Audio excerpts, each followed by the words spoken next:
Minister for Environment, Conservation and Climate Change John Pundari has called on leaders to continue the cooperation in implementing the Sustainable Development Goals 13 and 14 successfully. Mr. Pundari issued the call during the Ocean Day panel held in Paris at the COP21 summit.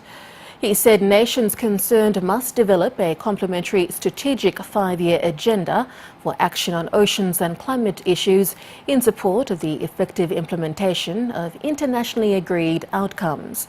The Ocean Day panel is one of many smaller meetings held by countries attached to the oceans one way or the other.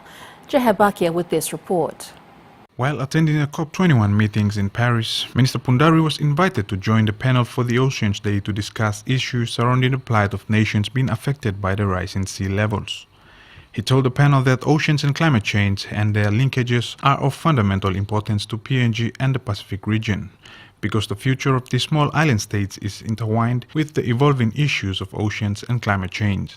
The minister said this is why Pacific Island Forum leaders have adopted the Pacific Oceanscape Framework that addresses issues concerning the health, productivity and resilience of its oceans. He called on the nations concerned within the panel to continue the partnership efforts such as the SDG 13 and 14 that have been forged last year. Minister Pundari said the actions needed to translate political will and commitment into some actions such as ensuring SDG 14 is effectively implemented by all nations.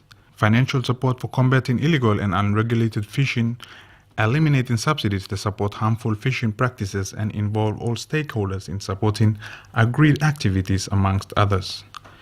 Mr. Pundari conveyed his hope that contributions made during the meetings could be translated into tangible outcomes to combat climate change and restore health and productivity of the oceans and seas. Jahabakia, NBC National News, Port Moresby.